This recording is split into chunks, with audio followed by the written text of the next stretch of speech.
What if every lonely night and empty dinner you thought meant your mother didn't love you was actually proof she loved you more than anything in the world?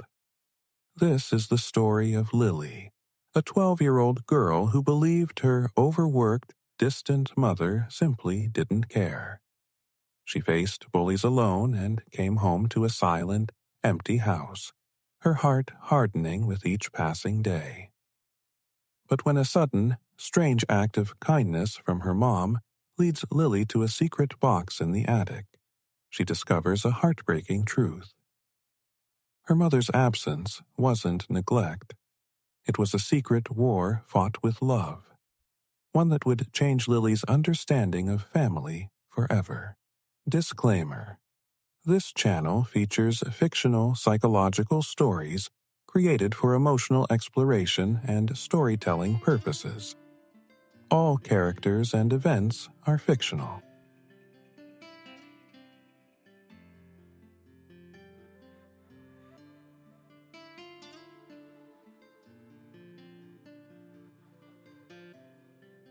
The rain started just as the final bell rang, tapping against the classroom window like impatient fingers. Lily watched the other kids swarm toward the door, their bright backpacks bumping into each other, their laughter sharp in the air. She stayed in her seat, pretending to organize her already neat pencils, counting slowly in her head. 1 Mississippi, 2 Mississippi. If she waited long enough, the hallway would clear. If she waited long enough, maybe Jessica and her friends would already be in someone's mom's minivan. Gone. It was a Thursday. Thursdays were bad. Jessica seemed to have extra energy on Thursdays.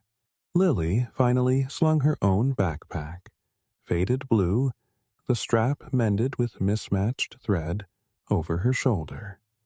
The hallway was almost empty. Just the squeak of the janitor's mop, far away. She made it to her locker, heart a little lighter. Maybe today was a skip day. She turned the combination, the familiar click, click, click, a small comfort. Well, look who's still here. The lightness vanished, replaced by a cold, heavy stone in her stomach. Lily didn't need to turn around to know the voice. Jessica leaned against the locker next to hers, flanked by Maya and Chloe. They looked like they'd stepped out of a catalog, all clean lines and new shoes. Lily felt the threadbare cuff of her sweater against her wrist. "Going home to your mommy?" Jessica sing-songed, her smile all sweetness and venom. "Oh, wait. You take the bus like a kindergartner." "My mom works," Lily mumbled, shoving her math book into her bag. "Works at what? Being invisible?" Chloe giggled. "I like your sweater, Lily," Maya said, her voice faux kind. "Is it vintage, or did it just fall off a donation truck?" The heat rushed to Lily's face. She focused on the locker door, the chipped green paint. Don't cry. Don't give them the satisfaction. She went to close the locker, but Jessica's hand shot out, stopping it. "What's in the lunchbox?" Jessica asked, nodding to the small, dented metal box on the top shelf. It was empty now, except for a napkin. Lily had eaten her sandwich quickly, alone in the library, hiding the simple meal of peanut butter and store-brand jelly. "Nothing," Lily said, trying to reach for it. Jessica was faster. She snatched the box. "It's so cute. And old. Like something a poor orphan would have in a movie." She shook it. The napkin rustled inside. "Give it back," Lily said, her voice trembling. "Or what? You'll tell your mom?" Jessica's eyes glittered. "Oh, that's right. You won't because she doesn't care." With a casual flick of her wrist, she tossed the lunchbox down the hallway. It clattered and spun on the linoleum, coming to a stop near the trash can. The three girls walked away, their laughter echoing. Lily stood frozen, humiliation burning her throat.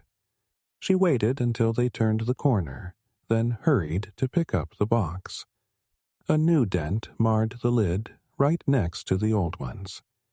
She traced it with her thumb, her vision blurring. That lunchbox was the last birthday present from her dad. Before he left. Before everything got quiet and hard. The walk to the bus stop was a blur of rain and hot tears she angrily wiped away. The stone in her stomach had grown into a hard, hungry ache. She'd been too upset to finish her sandwich at lunch, and now the emptiness inside was a physical pain, gnawing at her ribs. She sat alone on the bus, her forehead pressed against the cool, fog-gate glass, watching the world smear by in streaks of gray and green. The house was dark when she got home, not a surprise. Lily let herself in, the silence wrapping around her like a second skin. She dropped her backpack and went straight to the kitchen. Maybe there were crackers. Maybe there was an apple. The fridge hummed, a lonely sound. Inside, a half-empty jar of mustard, a carton of milk with tomorrow's date, a single wilting carrot. No leftovers, no easy food. Sarah's notepad was on the counter, held by a magnet advertising a plumbing service. Lily, working late, dinner in fridge. An arrow was drawn pointing to the empty shelf. The tears came then, hot and silent. They weren't just about the hunger or Jessica or the lunchbox. They were about the arrow pointing to nothing. They were about the echoing quiet of the house. She crawled onto the living room couch, pulling her knees to her chest, and let the tired, hollow feeling swallow her. She just wanted her mom. She wanted to hear the key in the lock, to see Sarah's tired face light up when she saw her, to feel a hand on her forehead asking what was wrong. She held on to that wish, as the sky outside darkened from gray to deep blue. The key finally turned in the lock at 9:05. The sound jolted Lily awake from a light, fitful doze. She sat up, quickly wiping her cheeks, a flutter of hope, stupid and persistent, rising in her chest. Sarah came in like a slow-motion storm. Her shoulders were hunched under her damp coat, her hair plastered to her temples. Her face was the color of old paper, with deep shadows under her eyes that looked like bruises. She didn't turn on the bright overhead light, just flicked on a small lamp which threw the room into harsh relief. She sighed, a long, weary sound that seemed to come from the very bottom of her shoes, and shrugged off her coat, letting it slump over a chair. "Mom?" Lily's voice was small in the big quiet. Sarah looked over. Her gaze took a second to focus, as if remembering someone lived here. She saw Lily's face, the puffy eyes, the tracks of dried tears. Lily saw the recognition click, saw the slight tightening of her mother's mouth. Sarah didn't come over. She didn't sit down. She just stood there, one hand massaging her temple. "Lily," she said. "No." Her voice flat with exhaustion. "You've been crying." It wasn't a question. Lily waited for the rest. "What happened, sweetheart? Tell me." Sarah just shook her head, a tiny, frustrated movement. "Again. Lily, you're 12. You have to learn to handle things." The words weren't sharp. They were dull, heavy, like stones dropped into mud. "I can't. I come home from a 10-hour shift and you're sitting here crying. I can't fix school for you. You have to be stronger." Each word landed like a little blow. Lily felt the hope inside her shrivel and turn cold. "But Mom, Jessica and them, they took my—" Lily started, the story bubbling up, desperate to be heard. "I don't have the energy for girl drama tonight, Lily," Sarah interrupted, not unkindly, but with a finality that was worse than anger. "I really don't. Eat something if you're hungry. I left a note." She turned and walked down the short hallway to her bedroom.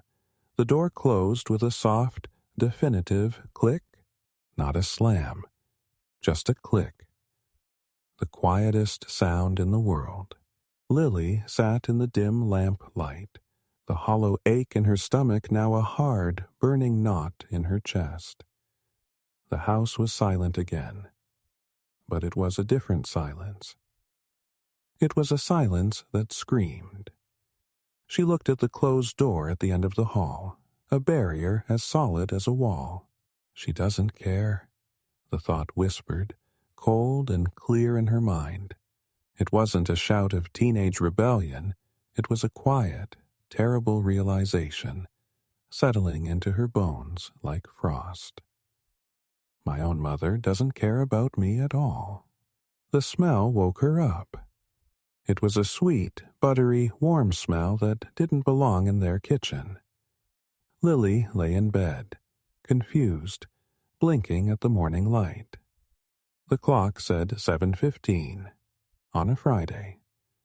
Her mom should have been gone for over an hour already, leaving the house in its usual pre-dawn silence. But the house wasn't silent. There was a soft clatter of a bowl, the sizzle of something on a pan. Lily crept out of bed and into the hallway.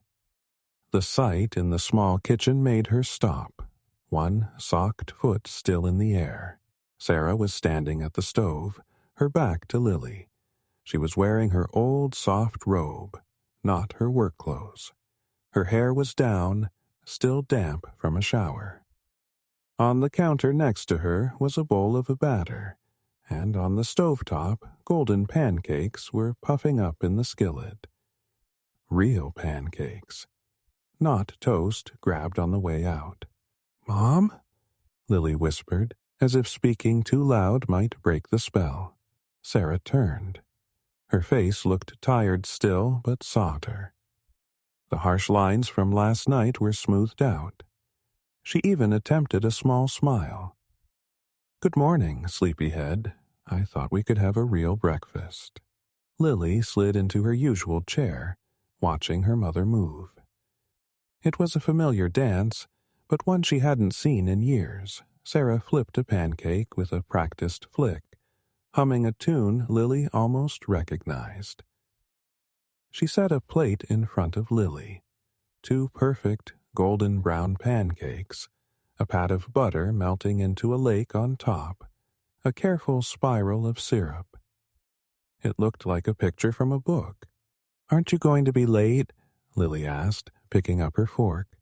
"I took the day off," Sarah said simply, pouring more batter. She didn't look at Lily when she said it, focusing on the pan. Lily's heart did a little, hopeful leap. A day off? Sarah never took days off. She cut a piece of pancake. It was fluffy and sweet, the best thing she'd tasted in forever. They ate in a quiet that wasn't empty, but full of the clinking of forks and the simple comfort of shared food. "I'll drive you to school today," Sarah announced as she washed the dishes. Lily, who was usually scrambling to get out the door alone, just nodded, a bubble of happiness growing in her chest. She's driving me. The ride to school was different. Lily wasn't staring out a bus window. She was in the passenger seat of their old car, watching her mom's hands on the steering wheel. Sarah didn't turn on the news radio. It was quiet. As they pulled up to the curb, away from the swarm of kids and buses, Sarah turned to her. "I'll pick you up right here at 3. she said. "And we'll go for ice cream, my treat. Ice cream on a school day." Lily's eyes widened. "Really? Really?" Sarah reached over and tucked a strand of hair behind Lily's ear, her fingers cool and gentle. "Now, have a good day. Be brave." Lily floated into school. The morning passed in a blur. When Jessica made a snide comment about her shoes in the hallway, it felt like it was happening to someone else, somewhere far away. She had a secret. Her mom was picking her up. They were getting ice cream. At 2:55, Lily was already waiting by the curb, her backpack straining her shoulders. She saw their car turn the corner, and the bubble of happiness swelled again. But when Sarah got out to open the trunk for her backpack, Lily saw something else on the back seat. A small shopping bag from a department store in town. "What's that?" Lily asked, buckling her seatbelt. "Oh, just a little something," Sarah said, her voice light in a way that sounded strange. "For you."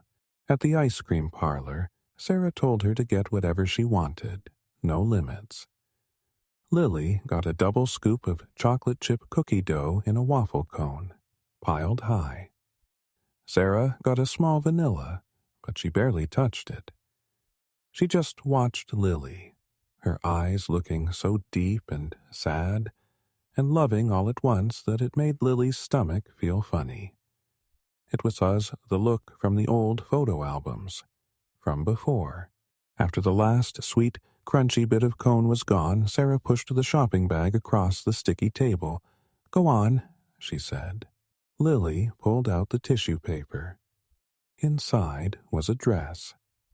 It was a simple sundress, cornflower blue with tiny white daisies dotted on it. It was the prettiest, most normal girl dress Lily had ever owned. Her clothes were always practical, sturdy, from the discount rack. This was soft, new, and smelled of the store. "Try it on when we get home," Sarah said softly. "See if it fits." The happiness in Lily's chest suddenly had a thorn in it. This was all too much. The pancakes, the ride, the ice cream, now a dress. It was wonderful, but it was like standing in bright sunshine and feeling a cold draft. Something was wrong. On the drive home, the quiet in the car felt heavier. Sarah kept glancing over at her, opening her mouth as if to speak, then closing it. Finally, as they turned onto their street, she spoke, her eyes fixed straight ahead on the road. "Lily," she began, her voice careful, "can I ask you something? A little weird." "Okay," Lily said, the ice cream feeling cold in her belly now. Sarah took a deep breath. If one day I had to go away for a while, for a long while, would you miss me?" The question hung in the air, ugly and shocking. It didn't fit with the pancakes or the blue dress. All the confused feelings of the day, the joy, the unease, the leftover hurt from 100 lonely nights, came rushing up. The thorn pricked deep. Lily didn't think. The words just burst out, sharp and coated in old pain. "No," she said, louder than she meant to. She crossed her arms, looking out her window at the passing houses. "Why would I? You're already gone all the time anyway. You're always at work. You're never here. It would be the same." She said it to be mean, to push back against the weirdness, to make the hurt inside her match the hurt she wanted to give back. The car went utterly silent. Sarah didn't say a word. She just pulled into their driveway, put the car in park, and turned off the engine. The click sounded final. Lily finally dared to look at her. Sarah was staring at her own hands, clenched tightly in her lap. Her knuckles were white. Her chin was trembling. And then Lily saw it. A single, fat tear escaped from the corner of her mother's eye. It traced a slow path down her cheek, followed by another. Sarah didn't wipe them away. She just sat there, letting them fall, her shoulders beginning to shake with silent, awful sobs she was trying so hard to hold in. The anger in Lily evaporated, replaced by a cold, sick fear. She had never, ever seen her mother cry. Before Lily could say anything, before she could take it back, Sarah unfastened her seatbelt and turned. She reached across the console and pulled Lily into her arms, crushing the new dress in its bag between them. She held her so tightly Lily could feel her mother's heart pounding, a frantic drumbeat against her own chest. Sarah's tears were warm on Lily's neck. Her voice, when it came, was a broken whisper, choked and raw with a grief that seemed to come from a deep, dark place Lily didn't understand. "I am so sorry, Lily." She wept into her daughter's hair. "I am so sorry." The weird, wonderful, and terrible day with the pancakes and the crying had settled like a strange fog over the weekend. Monday had come and gone, and things had slipped back into their normal, quiet rhythm. Sarah went to work early, came home late, tired. But it was a different quiet now. Lily kept seeing her mother's tear-streaked face in her mind, hearing that choked apology. She wanted to ask about it, but the words stuck in her throat. Instead, she just watched Sarah move through the house, noticing now how thin she seemed, how she sometimes paused to lean against the kitchen counter, catching her breath. On Tuesday afternoon, with the house empty and too quiet, Lily was hit by a sudden, sharp memory. Her old stuffed rabbit, Mr. Hops. He had one floppy ear and smelled like childhood. She hadn't thought of him in years, but now she wanted him desperately, a soft thing to hold on to. Her mom had said something once about putting sentimental things in the attic. Maybe he was up there. The attic entrance was a square in the hallway ceiling with a pull-down ladder. It groaned and shuddered as Lily tugged the cord unfolding into the dim hall. A smell wafted down, dry wood, old insulation, and the faint, sweet scent of forgotten things. The attic was a landscape of shadows and dust motes dancing in the slivers of light from two small, dirty windows. There were old suitcases, a broken lamp, boxes labeled taxes and Christmas. It felt like a museum of their old life. Lily spotted a plastic bin marked Lily's Toys near the back and picked her way toward it, her sneakers leaving prints in the fine gray dust. But as she reached for the bin, her foot bumped against something else, something solid and heavier. She looked down. It was a wooden box. Not a cardboard box, but a real wooden chest, the color of dark honey. It was tucked under the eaves, half hidden by a rolled-up rug. And across the top, in careful, painted letters that were faded but perfectly clear, were two words. For Lily. Her own name. A jolt went through her like a static shock. For Lily. Who would put a box with her name in the attic? She knelt down, the dust puffing up around her knees. The wood was smooth under her fingertips. There was no lock, just a simple brass clasp. Her heart began to thump in a slow, heavy way. She lifted the lid. The hinges gave a soft sigh. Inside, The world was orderly and beautiful, a stark contrast to the dusty chaos of the attic. Everything was wrapped in clean, white tissue paper. Neat, rectangular packages, each with a small tag tied on with a blue ribbon. Her hands trembling, Lily lifted one. The tag read, in her mother's handwriting, "For Lily's 9th birthday." She put it down, picking up another. "For Lily, age 10. Another, for your first day of middle school, for when you turn 13, for your 16th birthday, for high school graduation, for when you turn 18.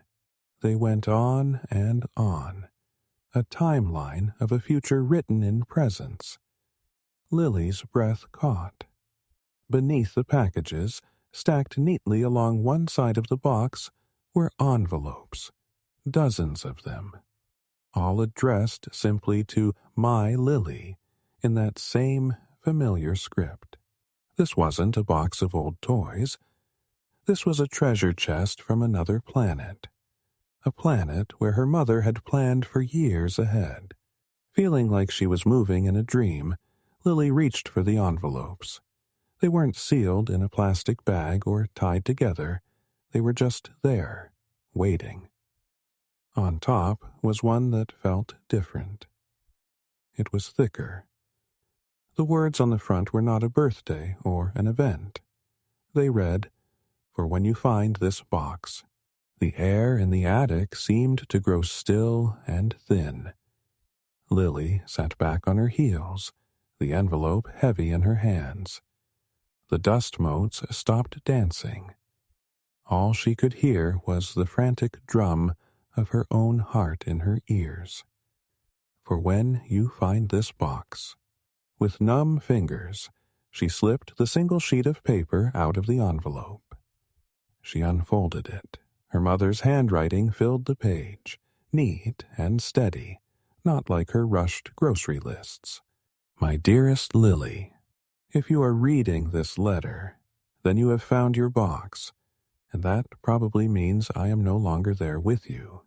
The words blurred for a second. Lily blinked hard, forcing them to clear. "I have tried to be brave for so long, my sweet girl. I have tried to be strong, to work hard, to give you everything you need, even when I couldn't give you all the time you wanted. I was saving money, you see, for later, for you. But there is something I couldn't save for. I couldn't save myself from it. A few months ago, the doctors told me I am very, very sick. The kind of sick that doesn't get better no matter how much you fight. I have tried treatments, but they make me so tired, and they are taking what little time I have left and making it hard to even be your mom. That is why I have been so absent, so tired. It was never because I didn't care. It was because I cared so much it broke my heart every day to see you and know I was leaving. I started this box so I could still be there for you. A little bit. For the birthdays I will miss. The big days I won't see.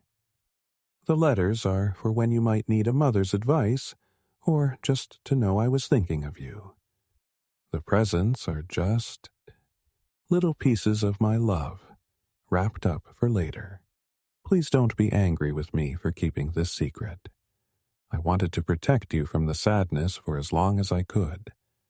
I wanted our last days to be as normal as possible, even if normal felt lonely. I am so sorry, my Lily. More sorry than any words in any letter could ever say. You are the most wonderful thing I have ever done in my life. Be brave, be kind, be happy. All my love forever. Mom. The letter slipped from Lily's fingers. It fluttered down like a wounded bird and landed face up on the dusty attic floor. Lily didn't move. She couldn't. The words weren't words anymore. They were a cold, heavy substance filling her lungs, her stomach, her veins. Very, very sick. No longer there. Leaving. The attic walls seemed to press in. The silent, waiting presence in their perfect wrappings now looked like terrible, beautiful lies. All the pieces crashed together. The exhaustion, the tears in the car, the strange, desperate kindness, the question about going away. It wasn't a question.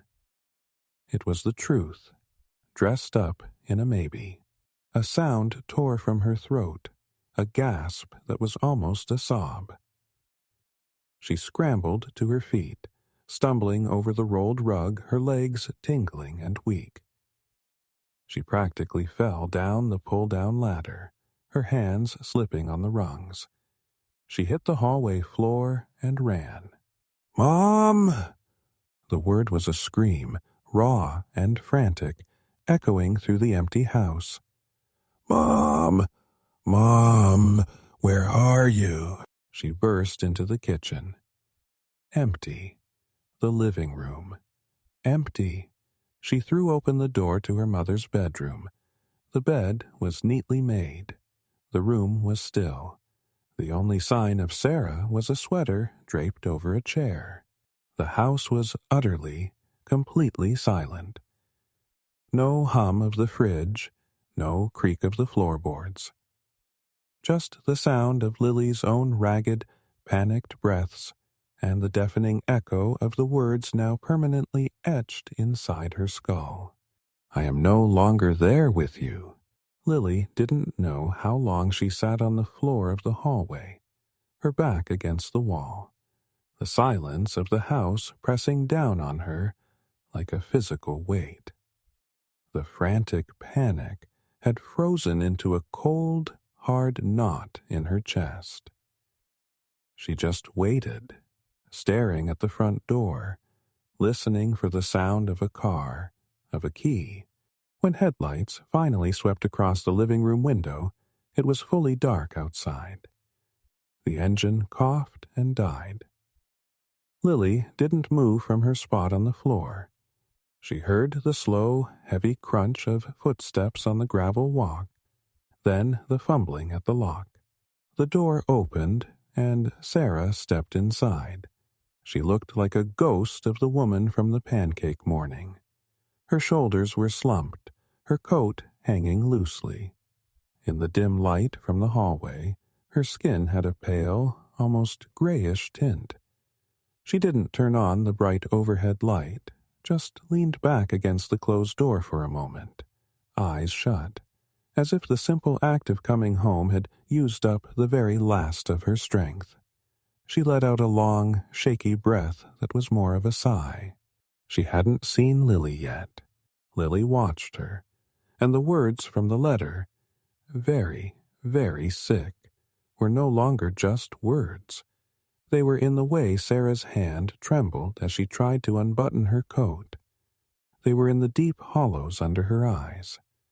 They were in every slow, careful movement. "Mom!" Sarah's eyes flew open. She saw Lily on the floor, her face streaked with dried tear, her eyes wide and dark with a new, awful knowledge. The weariness on Sarah's face tightened into something else. Fear. Then a sad, resigned understanding. "Lily? Honey, what are you doing sitting there in the dark?" Her voice was a dry whisper. Lily pushed herself up. Her legs felt like jelly. She took 2 steps forward, and then the dam broke. All the cold shock melted into a hot, rushing flood of terror and grief. A raw, choking sob ripped out of her, and she threw herself at her mother, burying her face in Sarah's coat. She clung to her, her small hands fisting in the worn fabric, as if she could physically hold her there, keep her from disappearing. "The box," Lily wept, the words muffled and desperate against Sarah's chest. I found the box in the attic. The letter. What's wrong with you? What kind of sick? Why didn't you tell me? Why didn't you tell me? Sarah's whole body seemed to sag under the weight of the questions. For a long moment she just held Lily, her own arms wrapping tightly around her daughter, her cheek resting on top of Lily's head. Lily could feel her mother's heart beating, too fast and too light, like a trapped bird. Slowly, Sarah guided them to the worn couch in the living room. She sat down, pulling Lily onto her lap as if she were still a little girl. Lily didn't resist. She curled into her, needing the closeness more than she needed air. Sarah stroked her hair, her fingers gentle but unsteady. The silence stretched, filled only with Lily's hiccuping sobs. When Sarah finally spoke, her voice was so quiet Lily had to hold her breath to hear it. I wanted to tell you, my sweet girl. Every single day I wanted to. She took a ragged breath. The doctors, they call it cancer, and it's very advanced. They've tried some treatments, but... She paused, choosing her words with heartbreaking care. But they aren't working like we'd hoped. Cancer. The word was a bomb, exploding in the quiet room. It explained everything and made nothing better. But you work all the time, Lily cried, lifting her head. If you're so sick, why do you work so much? A single tear escaped from Sarah's eye and traced a path through the dust of the day on her cheek. Oh, Lily, that's the reason. The medicine, the doctors. It costs so much money, more money than I have. And her voice broke. I need to make sure there's enough for the bills now, and for after, for you, so you'll be okay, so you won't have to worry about things when... She couldn't finish the sentence. The pieces of the last few years, the constant overtime, the worn-out clothes, the empty fridge, the tiredness so deep it looked like indifference, all suddenly flipped over. They weren't signs of neglect. They were the exact opposite. They were bricks in a wall Sarah was desperately building around her, a wall to protect her from a storm Lily hadn't even known was coming. Every late night was a battle fought for her. Every missed school play was a sacrifice made in silence. Lily stared at her mother's face, seeing not just the sickness now, but the tremendous, terrifying love behind it. The anger and hurt dissolved, washed away by a wave of understanding so profound it was almost worse.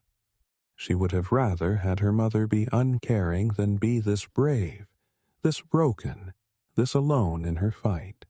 I am so sorry I wasn't here more, Sarah whispered, her own tears falling freely now. I'm so sorry I was too tired to listen. I was so scared of seeing you be scared. They sat there in the dim room, holding each other as the truth settled around them, heavy and final. After a long while, Sarah gently shifted. We should have some dinner, she said, her voice rough but trying for normalcy. You must be hungry. Lily nodded, sliding off her lap. She watched as Sarah stood up, moving to the kitchen with a slow, deliberate pace. Lily picked up a book from the coffee table, a random school novel, and pretended to read. But her eyes kept lifting, following her mother. She watched Sarah fill a pot with water, her movements careful and a little stiff. She watched her chop a single carrot, the knife moving slowly, precisely. She saw Sarah pause, one hand braced on the counter, head bowed, gathering strength just to complete this simple everyday task. Making dinner. Something she had done 1,000 times when she was well. Something she was forcing herself to do now. Not because Lily was hungry, but because it was what a mother does. It was a piece of normal she was clinging to. A love letter written in steam and the quiet sound of a simmering pot. Lily looked down at her book. The words swam on the page, meaningless black marks. A hot drop of water fell from her chin onto the paper, blurring the ink. Then another. She wasn't reading. She was seeing, for the very first time, the invisible cost of every meal, every roof over their heads, every moment of silence that she had mistaken for absence. The quiet in the house was no longer empty. It was filled with the deafening sound of her mother's love, a love that had been fighting a war in silence. And Lily, safe behind the lines, had only just heard the distant echo of the guns. The truth, once spoken, changed the air in the house. It was no longer a place of quiet loneliness, but a fragile, precious space where time had become a visible thing, slipping away like sand through their fingers. Sarah stopped trying to pretend everything was normal. Instead, she started trying to capture what was left. A few days after their tearful confession on the couch, Lily came home to find a piece of bright yellow construction paper taped to the refrigerator. At the top, in Sarah's looping handwriting, it read, "Things we must do together." Underneath was a list. 1. Movie marathon. Cartoons only. 2. Backyard campout. Tent optional. Marshmallows mandatory. 3. Learn to make perfect pancakes. Lily's turn to cook. 4. Paint a picture for the living room wall. 5. Watch the sunrise. The list was simple, ordinary. But to Lily, it was the most important document in the world. It was a map of a future that was suddenly, heartbreakingly short. They started checking items off. They spent a Saturday wrapped in blankets on the couch, watching old animated movies until their eyes were blurry. Sarah dozed off halfway through the second one, her head leaning against Lily's shoulder, her breathing a soft, raspy rhythm. Lily sat perfectly still, letting her sleep, feeling the weight and warmth of her, memorizing it. They tried the backyard campout. Sarah was too weak to help pitch the small tent, so they just dragged her mattress and every blanket in the house onto the living room floor. They made a pillow fort instead, ate slightly burnt marshmallows with a candle for a campfire, and told silly stories until Sarah's laugh turned into a cough that took a long time to settle. It was the best campout Lily could imagine. Lily tried to match her mother's bravery with a smile. She laughed at the jokes. She helped mix the pancake batter.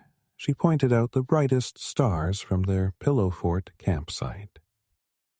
But underneath every moment of joy was a cold, hard pit of fear. She watched Sarah constantly, noting the new wince when she stood up, the way a simple walk to the mailbox left her breathless. Every time Sarah closed her eyes for a nap, a tiny, terrible voice in Lily's head whispered, "What if she doesn't open them?" School felt like a distant, colorless dream. The chatter in the hallways, the homework, even Jessica's mean whispers. It all seemed to be happening on the other side of a thick glass wall. Lily moved through the days in a daze, her real life waiting for her at 3 p.m. She had no energy for Jessica. The bullying, which had once felt like the center of her universe, now felt like a buzzing fly, annoying but unimportant. Then, one Tuesday, Jessica stepped directly into her path by the lockers. "What's wrong with you lately, weirdo?" Jessica sneered, flanked by her usual shadows. "You look like a zombie. Your mom finally give up on you?" The old fear, the old shame, tried to rise, but it was instantly drowned out by a wave of white-hot anger. This girl was talking about her mother. This girl was wasting her time, Lily's time, time that was more valuable than gold. Lily stopped walking. She slowly turned her head and looked straight at Jessica. It wasn't a look of fear. It was a look of cold, clear fury. "I don't have time for you," Lily said, her voice flat and surprisingly steady. "I have to go home to my mom." She tried to walk around her, but Jessica, surprised and offended by the lack of fear, stuck her foot out. Lily tripped and fell hard on the linoleum, her books scattering. A hot, sharp pain shot through her knee, but a much hotter, sharper rage exploded in her chest. This bully was stealing seconds. Seconds she could be with her mom. As Jessica laughed, Lily pushed herself up. She didn't cry. She didn't scramble to pick up her books. With a calm that felt terrifying even to herself, she unzipped her backpack, pulled out her full, heavy water bottle, and dropped the bag to the floor. Then, with a guttural cry of pure fury, she lunged. She didn't slap or punch. She swung the hard plastic bottle like a club. It connected with Jessica's shoulder with a solid thwack. Jessica shrieked, more in shock than pain. Lily didn't stop. Unscrewing the cap with furious twists, she raised the bottle and poured the entire contents, a full liter of cold water, over Jessica's perfectly styled hair and new sweater. Jessica stood there dripping, mascara starting to run, her mouth open in a perfect circle of horror. She was soaked, gasping, and utterly humiliated. "You psycho!" she finally squealed, her voice cracking. "Help! Someone!" But the hallway had gone quiet. Kids were staring, not at Lily, but at the drenched, sputtering Jessica. Lily stood panting, the empty bottle dangling from her hand. She felt no triumph, only a fierce, protective exhaustion. She looked at Jessica's shocked, wet face. "Don't ever talk about my mother again," Lily said, her voice low. "And don't ever get in my way." She picked up her backpack, slung it over her shoulder, and walked to the bus stop without looking back. The buzzing fly had been swatted. Jessica never spoke to her again. But the real battle wasn't at school. It was at home, and it was one Lily couldn't fight with a water bottle. Sarah was fading. The list on the fridge had only 3 items checked off.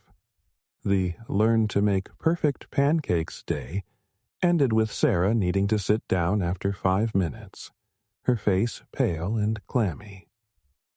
The Paint a Picture afternoon was spent with Sarah mostly watching from the couch, offering soft smiles as Lily painted a messy, bright sun. Then came the morning Sarah couldn't get out of bed. "The pain," she whispered, "was too bad today." Lily called the number Sarah had written on another piece of paper taped by the phone. An ambulance came, its lights flashing silently against their quiet house, and took her mother away. It was the first hospitalization. It lasted 3 days. Lily stayed with a kind, worried neighbor. When Sarah came home, she was thinner, quieter, with a new plastic bracelet still on her wrist that she forgot to cut off. She moved back to the couch, a permanent nest of blankets now. The hospital trips became part of their new, terrible routine. Once a week for tests, then twice.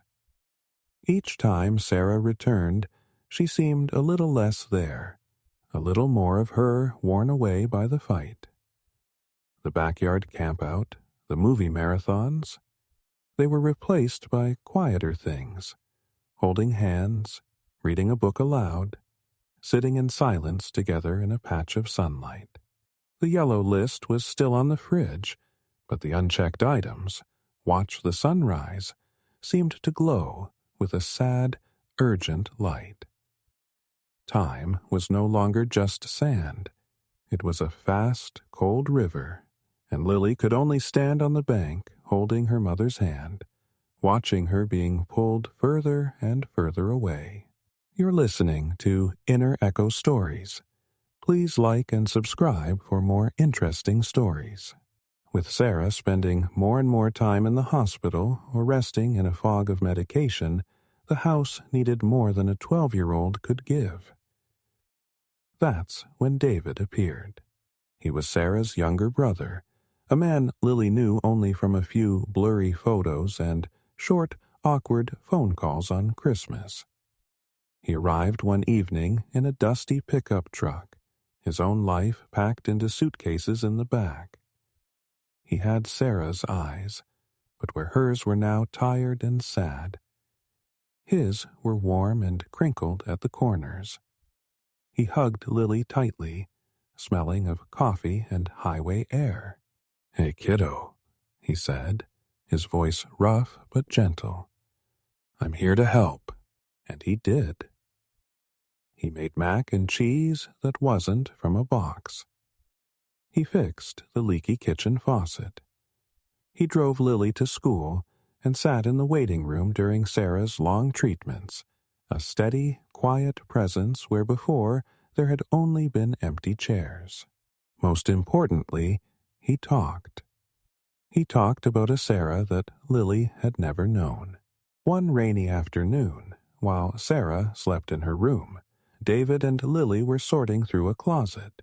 He pulled out an old softball glove, stiff and cracked. A slow smile spread across his face. "Your mom," he said, holding it up. "Best shortstop our little town ever saw. Could throw a ball that would sting your hand right through the mitt. And fierce? Oh, she was a terror on the base paths." Lily tried to imagine her pale, fragile mother running bases, sliding into home plate. The picture wouldn't form. Later, as David washed dishes and Lily dried, he told her about her father. "His name was Michael," David said, watching the soapy water. "He was the quiet type, an artist. Drew these incredible little cartoons. He saw your mom, this fiery softball star, and it was like the sun came out just for him." He handed Lily a plate. They were crazy about each other when he died in that accident. A part of her went with him. The only thing that brought her back was you. You were her whole world, right from the first second. Lily's chest ached with a new kind of hurt. She had always missed a father she couldn't remember. Now she missed a version of her mother she had never gotten to meet. The fierce, smiling girl with a killer throw. The next day, David brought down a box from a high shelf. It wasn't the wooden chest. This was an old cardboard moving box. Inside, carefully packed, was a photo album. The cover was faded velvet, a deep green. They sat on the living room floor, and David opened it. The first photo made Lily gasp. It was Sarah, maybe 18, with wild curly hair and a laugh so big you could almost hear it.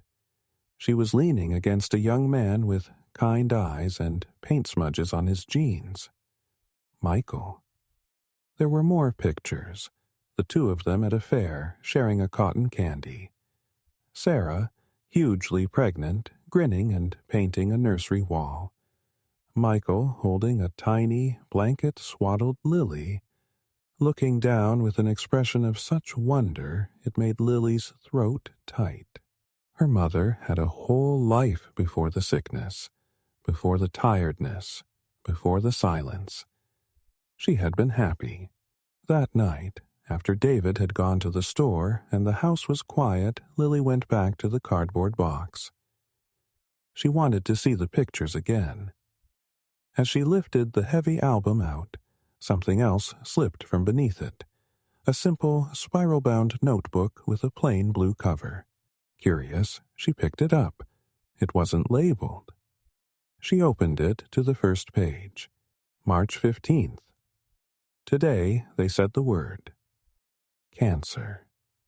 It feels like someone dropped a stone into my stomach and it's just sitting there, cold and heavy. How do I tell Lily? She's so young. Lily's breath caught. She sank to the floor, her back against the bed. This was her mother's private journal. She knew she shouldn't read it, but it was her mother's voice, her real, unguarded thoughts. She was so hungry for more of her. She turned the pages, her heart hammering. The entries were short, sometimes just a few lines, sometimes longer. They were a map of her mother's secret battle. April 3rd. First treatment today. Feel like I've been hit by a truck, threw up 3 times. All I could think about was Lily eating cereal alone for dinner. I should be there. I hate this. May 10th. Double shift at the diner. Tips were bad. Knees ache, back aches, everything aches. Bought Lily new shoes. Hers were getting small. Saw her looking at Jessica's fancy ones last week. The look on her face when I gave them to her. Worth every sore muscle. The entries were punches to Lily's heart. Every late night, every missed moment, was rewritten here in ink and pain. Then she found the entry. The date was from months ago, a time Lily remembered well, a week where Sarah had been particularly distant, coming home after Lily was asleep, leaving before she woke. June 2nd. The pain today was a living thing, a black, twisting animal in my bones. The treatment feels like poison. I just wanted to curl up in a dark room and disappear. But I had to work. We need the money. I came home and Lily was crying. Something at school. She looked at me with those big eyes, wanting comfort. And I had nothing left to give. I told her to be strong. I saw her face fall.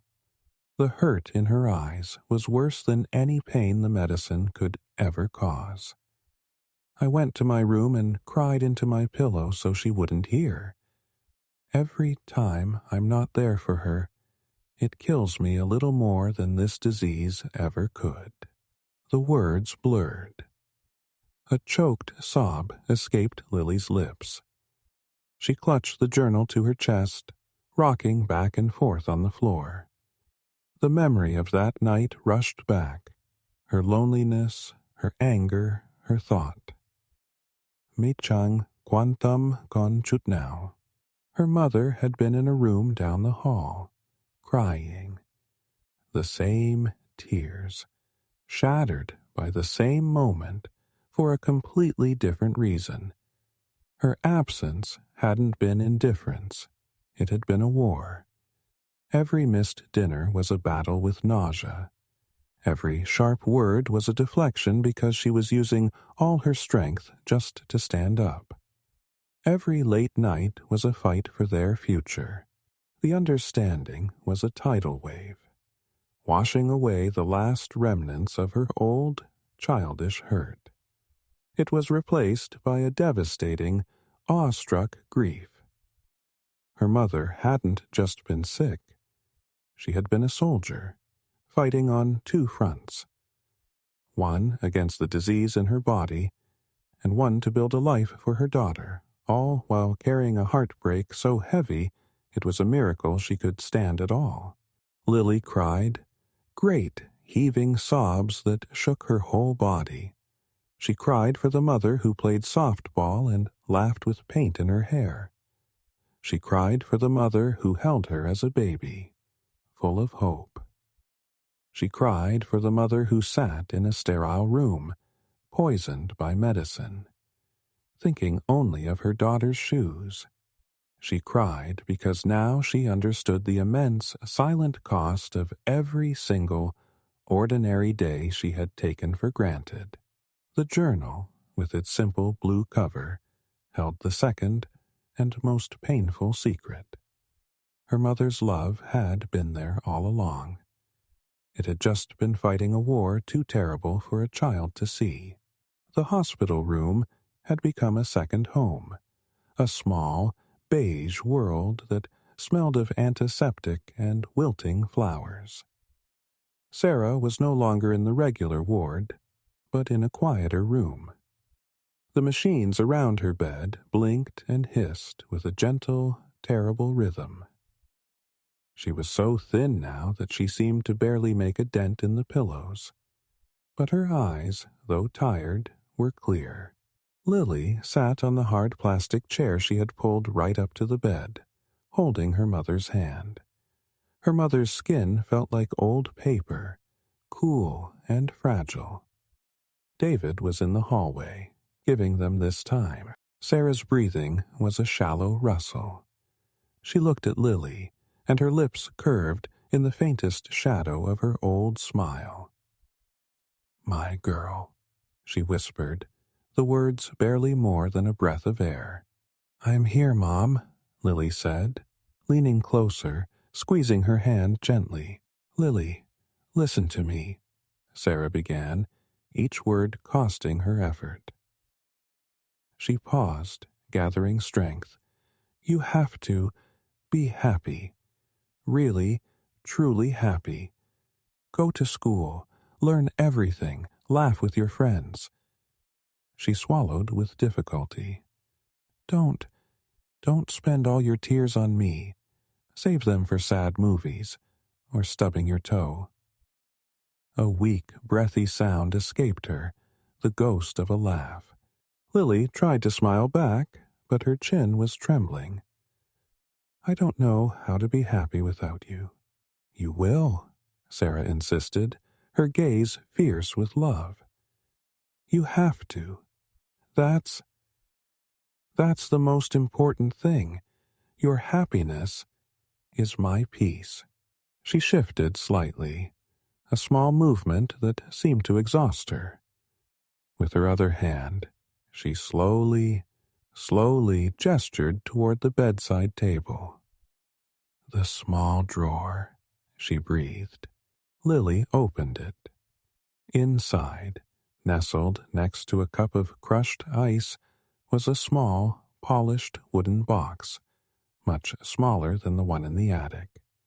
It was simple, beautiful, with a smooth latch.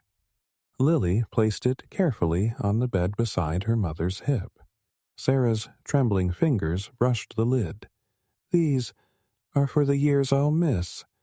One for each birthday, until you're grown." She looked at Lily, her eyes shining with unshed tears. "Don't open them all at once. Be patient. Let me still be part of them. One each year. Promise me." Lily nodded, a tear finally breaking free and tracing a hot path down her cheek. "I promise, Mom." "Good." Sarah's hand found Lily's again, her grip surprisingly strong for a moment. She pulled Lily's hand to her heart, holding it there. Lily could feel the faint, unsteady beat beneath her palm. "There's one last lesson, my sweet Lily," Sarah whispered, her voice growing softer, forcing Lily to lean in until their foreheads were almost touching. "Love. Love doesn't always mean being there. Sometimes the greatest love is in the stepping back, in the quiet sacrifices no one sees. She took a ragged, painful-sounding breath. All those times I wasn't next to you, I was fighting for you. Every late night, every silent dinner, it was all love. Do you understand? Lily thought of the journal, the entries written in pain. She thought of the empty fridge, the overtime slips, the exhausted face at the door.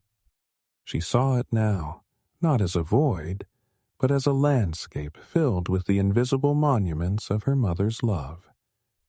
She understood completely. I do, Mom. I understand now. A single tear escaped from the corner of Sarah's eye and slipped into her silver-streaked hair. I love you, she said, and the words were clear and solid, a final anchor. More than my own life, more than anything in this world or the next, that never stops. It never, ever will. I love you too, Lily wept, bringing her mother's fragile hand to her own wet cheek. So much. Sarah's eyes drifted closed, the last of her strength spent on the conversation, on the final lesson. Her breathing evened out into something shallower, a tide going out. She didn't speak again. As evening turned to deep night, David peeked in. He saw Lily, still holding her mother's hand, her head resting on the edge of the mattress. He brought in another blanket and draped it over Lily's shoulders. He didn't suggest she go home. Lily wouldn't have gone if he had. She climbed carefully onto the narrow hospital bed, curling herself into the small space she could find beside her mother, mindful of the tubes and wires. She lay on her side, facing Sarah, and gently wrapped her fingers around her mother's still hand. She watched the slow, steady rise and fall of her chest under the thin hospital blanket. The room was quiet, except for the soft beeps and the sound of their shared breath. Lily didn't sleep for a long time. She just watched her mother's face, memorizing the lines, the curve of her eyebrow, the shape of her mouth. She held her hand, feeling the faint pulse at her wrist, a tiny, brave drumbeat in the quiet dark. Eventually, exhaustion pulled her under. She slept, curled protectively around her mother's arm, her small hand clasped tightly around Sarah's, holding on as if her own love could be an anchor, tethering her mother to this world for just one more hour, one more minute, one more breath. Sarah left as quietly as she had endured everything else. In the pale, early light filtering through the hospital blinds, her breathing simply softened, slowed, and then faded into a perfect, peaceful silence. The machines didn't shriek. They just changed their tune to a single, steady, mournful note. Lily, who had been dozing with her head on the mattress, felt the change in the quiet before she heard the sound. She opened her eyes and knew, even before David stepped in and put a gentle, heavy hand on her shoulder. There was a terrible pain, a cracking open of the world. But it wasn't the wild, frantic panic of the attic discovery. It was a deep, hollow ache that settled into her bones, cold and final. She cried, of course. She let David hold her as sobs racked her small body. But she didn't break. Something inside her, forged in the fire of the last few months, the understanding, the journal, the final conversation, held her up. Her mother had prepared her for this. Not to make it hurt less, but to make her strong enough to bear it. The weeks that followed were a blur of kind, sad faces, casseroles that tasted like nothing, and the strange, empty stillness of the house. David stayed. He became a constant, a gentle anchor. He made sure she ate, helped with her homework, and sometimes just sat with her on the couch in a silence that was now shared, not lonely. Then came her birthday. Lily woke up on the morning of her 9th birthday, feeling a heavy dread in her stomach. It was her first birthday without her mother. The yellow list was still on the fridge, a relic from a different time. She thought of the things we must do together, and how celebrate Lily's birthday hadn't even needed to be written down. It had been a given, until it wasn't. She came downstairs to find David in the kitchen. The table was set with a blue paper tablecloth and a small, slightly lopsided chocolate cupcake with a single candle in the center. A small wrapped present sat next to it. "Happy birthday, kiddo," David said, his voice a little gruff. He pulled her into a quick, tight hug. "I'm not much of a baker, but I tried." Lily managed a small smile. "It looks great, Uncle David." "Thank you." They ate the cupcake for breakfast. It was sweet and a little dry, but it was made with love, and that was enough. David told funny stories about Sarah as a teenager, and for a little while, the kitchen felt warm again. After they cleaned up, David grew quiet. He went to the mantelpiece and picked up the small, polished wooden box from the hospital. He held it for a moment, looking at it, then brought it to the table and sat down across from Lily. "Your mom wanted you to have this," he said softly, pushing the box toward her. "Today." Lily's heart thumped against her ribs. She looked at the box. It wasn't scary like the attic chest had been. It was expected, a promised landfall after a long, hard journey. With careful fingers, she unlatched it and lifted the lid.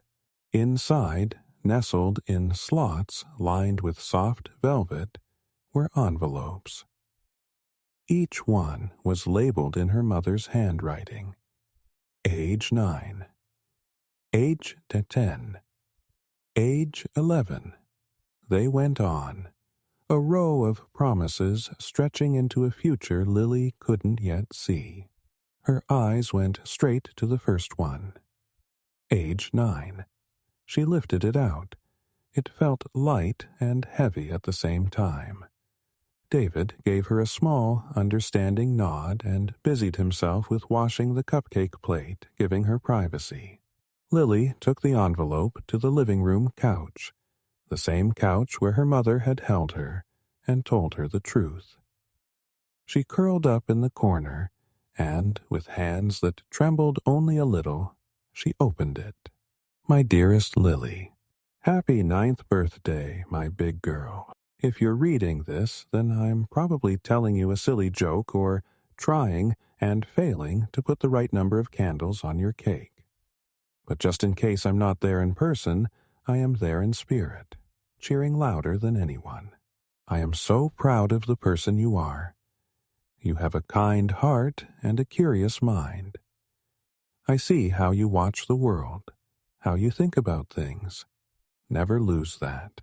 This is a big year. 4th grade. New things to learn, new friends to make. Remember, it's okay to be nervous.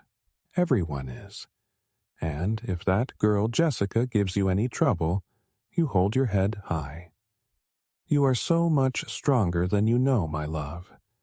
You are made of stardust and stubborn hope, just like your dad. I've included a little something with this letter. It's a bracelet. I wore one just like it when I was your age.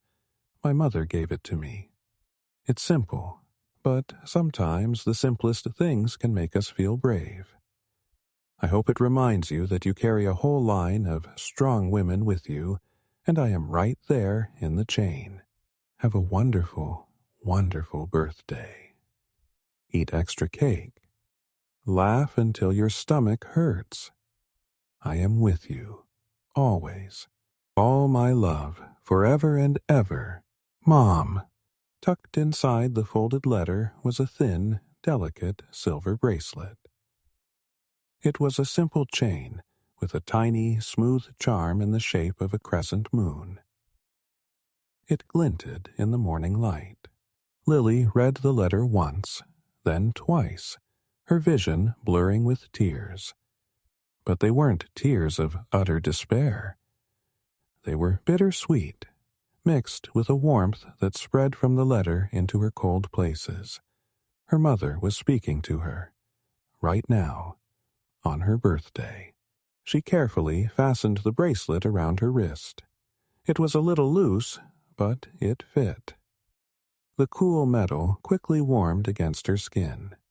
She held her arm up, watching the tiny moon catch the light.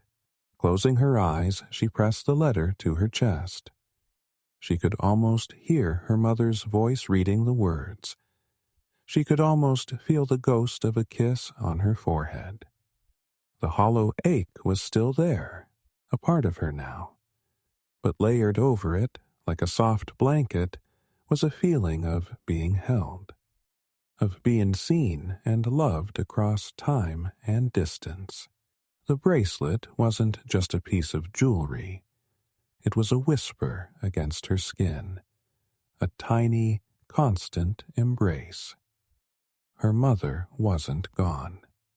She was transformed into ink on a page, into silver on a wrist, into a love so deep and clever it had found a way to reach through the veil of forever to wish her own daughter a happy birthday. The polished wooden box became the compass of Lily's life. It sat on her dresser, a quiet, sacred object. She never opened more than one letter a year. She kept her promise with a fierce devotion, because the letters were not just notes, they were visits. They were her mother stepping out of the past for a few precious minutes on each birthday. On her 12th birthday, the year her body began to change in confusing ways, the letter was there. "My sweet, almost teenager," it began. Sarah wrote about her own awkward phase, about broken voices and confusing emotions, with a gentle, humorous touch that made Lily laugh through her self-consciousness. Remember, everyone feels like a strange new creature at this age. You're not becoming someone else. You're just uncovering more of the amazing person you've always been. On her 15th birthday, when Lily's heart did a funny flip every time a boy named Sam from her biology class walked by, Sarah's letter seemed to sense it. If you're reading this and thinking about a certain someone, the letter teased gently. Remember this: first love feels like the whole universe, and in a way it is. It's teaching you the capacity of your own heart, but never let it shrink you. The right person will make you feel bigger, brighter, more yourself, like your dad did for me. With each letter, Lily felt a piece of her mother slot into place beside her, guiding her. The lonely, bullied girl receded into memory. In her place grew a young woman who carried herself with a quiet assurance. She did well in school, not because she was a genius, but because she worked hard. A discipline born from watching her mother fight for it every day. The silver moon bracelet never left her wrist. It was a talisman, a cool reminder of strength on days when she felt uncertain. The memory of Jessica, of the hallway and the water bottle never left her either. But it wasn't a memory of fear. It was a memory of injustice, and of the crushing loneliness that came before anyone knew her mother was sick. In her sophomore year, she saw a 7th grader, a small boy with glasses, being tripped in the same hallway. She saw the look on his face, the shame, the helplessness, and it was like looking into a mirror from the past. She didn't swing a water bottle this time. She walked over, helped the boy pick up his books, and fixed the bullies with a calm, level stare. "You're not as clever as you think you are," she said, her voice even. "It's just pathetic." Something in her tone, the absolute lack of fear, made them mumble and shuffle away. That afternoon, she went to the school counselor. She didn't just complain, she had a plan. With permission, she started a small after-school group called the Lunch Table. It was a safe spot for anyone who felt alone, who ate lunch in bathroom stalls or hid in the library. She didn't pretend to have all the answers. She just offered a space, and sometimes she shared stories about her mom. Not the sad parts, but the funny ones, the brave ones. She was, in her own quiet way, building the kind of shelter she had needed. It was what her mother would have wanted. It was love, transformed into action. David watched her grow with a proud, aching heart. He was more than an uncle now. He was family, her rock. They talked about Sarah often, keeping her memory alive not as a ghost, but as a living, loving presence. Then came her 17th birthday. The air was thick with the future. College applications, SAT scores, the terrifying question of what next. The wooden box on her dresser held only a few envelopes now. The one labeled Age 17 seemed weightier than the others.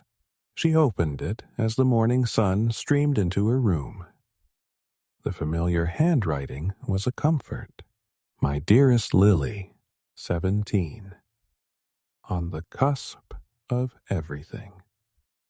If you're anything like I was at this age, you're probably equal parts excited and terrified about what comes next. That's perfectly normal. In fact, it's smart. This is the year of big choices, of looking at colleges and dreaming about the life you want to build. I want you to know something. There is no right path, only your path. Don't choose a school or a major because you think it's what I would have wanted or what seems impressive. Choose what sets a small, steady fire of curiosity in your chest. That's your compass. Your dad was an artist, you know. He saw the world in colors and lines no one else could. I think you have some of that in you, whether it's in art or writing or in the way you want to help people. Trust that instinct. Now I have to tell you one last thing. A final secret, I suppose. Lily's breath caught. She sat up straighter, the paper trembling slightly in her hands. The money. I know you and David have been careful with what I left, but there is a separate account, a small trust. It's not a fortune, but it's enough. It's for your education, for your dreams. It's the reason for all those double shifts, the quiet sacrifices. It was my final project for you. The lawyer has the details. His contact information is on the back of this letter. Please use it to fly, my darling girl.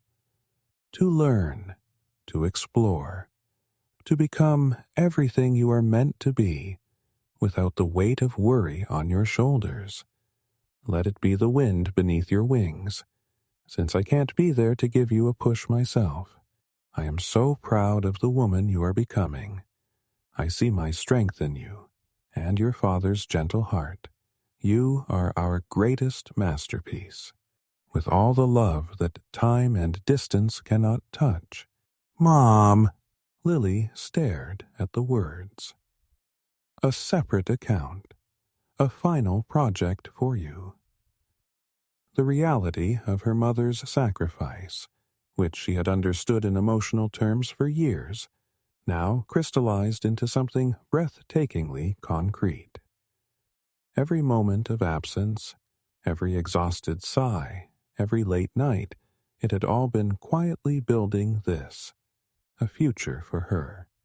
a runway for her dreams. She turned the letter over. There, in the same neat script, was a name, Mr. Arthur Finch Escotuente, and a phone number. The weight of the future, which had felt so heavy just moments before, suddenly shifted. It wasn't just a burden to carry alone. It was a gift, handed to her across the years with meticulous, heartbreaking love. The last secret wasn't a burden, it was a key, and as she sat there, the morning sun warming the silver moon on her wrist, Lily knew the final letters in the box wouldn't be goodbyes. They would be launch instructions, written by the one person who had always believed she could fly. The auditorium was a sea of blue gowns and excited whispers. When they called her name, Lily Evans, summa cum laude, the applause was loud, but the loudest cheer came from the third row where David stood, whistling through his fingers, his face shining with a pride so big it seemed to fill the room. Beside him were a few friends from the lunch table, now seniors themselves, beaming. As she crossed the stage, diploma in hand, Lily's fingers instinctively went to the silver moon bracelet on her wrist. "I did it, Mom." The celebration afterward was full of laughter and cake. David hugged her tight, whispering, "She'd be bursting, kiddo, absolutely bursting." But as the afternoon sun began to slant, Lily felt a quiet pull. There was one more piece of this day that belonged just to her. Back home, the house was peaceful. David had discreetly gone to run an errand, giving her space. The polished wooden box sat on her dresser. For 9 years, it had been a guidebook. Now, only one envelope remained. She picked it up. Age 18. It was the thickest one of all. She carried it not to her room, but to the living room, to the couch where so much of their story had unfolded. She sat, took a deep, steadying breath, and opened the final letter. "My dearest Lily, my grown-up girl, if you are reading this, then you have crossed a threshold. You are an adult in the eyes of the world. You have a diploma, a future ahead, and a whole heart capable of shaping it. My work here, in this tangible form, is done. But before I go, there is one last truth I need to give you. It's the foundation of everything, the reason behind all the years that might have felt lonely. I have been sick for a very, very long time. The doctors first found the cancer when you were 5 years old." Lily's breath hitched. 5. She had been in kindergarten. She had memories of that time, vague, happy ones of playgrounds and picture books. She had no memory of a sick mother, because Sarah hadn't shown her. The prognosis was never good. I knew from the very beginning that my time with you would be shorter than any mother could bear. I was faced with a choice. I could spend the years I had left as a patient, wrapped in blankets, letting you watch me fade. Or I could spend them as a provider, a builder, a secret keeper. I chose to build. The long hours, the second job, the tired face at the door, it was all a race against a clock only I could hear. Every dollar saved was a brick in a fortress for you, a fortress made of tuition money, of a paid-off mortgage, of a future with fewer worries. And these letters, they were my way of staying. I started writing them that same year when you were 5. I wrote them on good days and bad, in hospital waiting rooms and during my lunch breaks. I wrote them to be my voice when mine was gone. I wanted to walk with you through every milestone I would miss. I wanted to be there for your first heartbreak your academic struggles, your big questions about life. I wanted to mother you all the way to adulthood, even if it had to be through ink and paper. That is why I seemed absent. My love wasn't absent, Lily. It was just working overtime. It was building and writing and fighting for a tomorrow I wouldn't see. Every moment I wasn't by your side, I was carving a path for you. The greatest privilege of my life was being your mother. The greatest act of my love was preparing a world for you to thrive in without me. Do not look back with regret for the time we lost. See it for what it was. My sacred, secret project. You. Your life. Your happiness. You are strong, kind, and so very bright. The world is lucky to have you. Go live a big, beautiful, bold life. Make mistakes. Fall in love. See the world. Be kind. That is all I have ever wanted. This is not goodbye, my darling girl. It is a passing of the torch. You are your own light now. I will always, always be your biggest fan, watching from wherever stars go, with a love that spanned every single one of my last breaths. Mom. Tears fell freely now, soaking into the thick, precious paper. They weren't tears of shattered grief, but of awestruck, overwhelming understanding.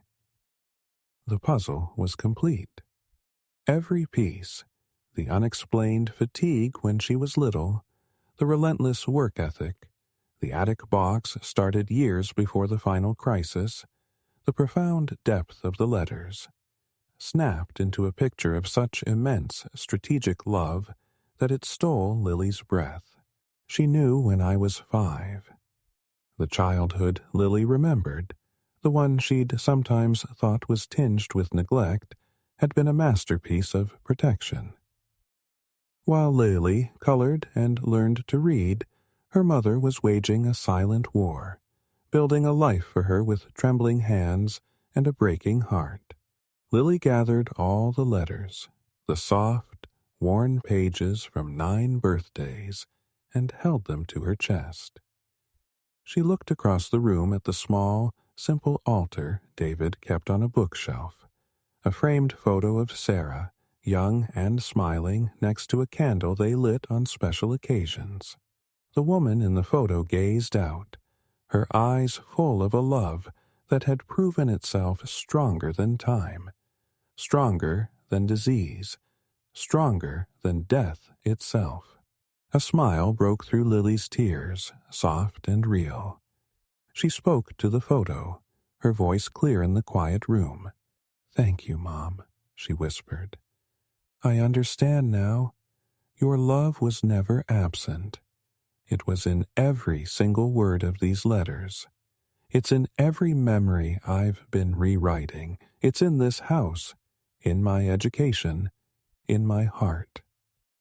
She touched the bracelet, a habit that had become a prayer. "You kept your promise.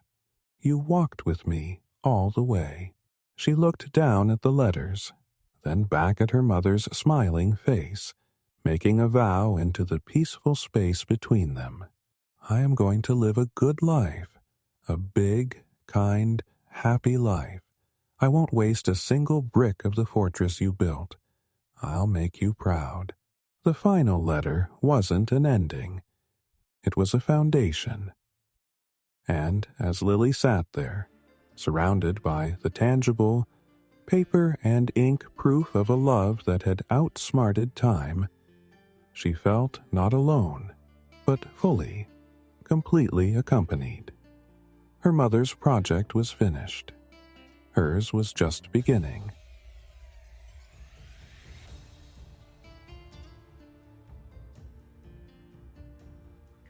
This story really hits me. It's so much more than just a sad story.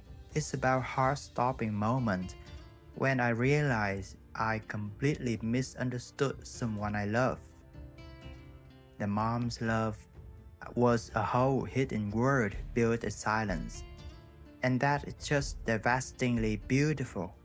It makes me want to hug my own family and ask a better questions. Thank you for your listening. This is Inner Echo Stories. Please subscribe and like for more interesting stories.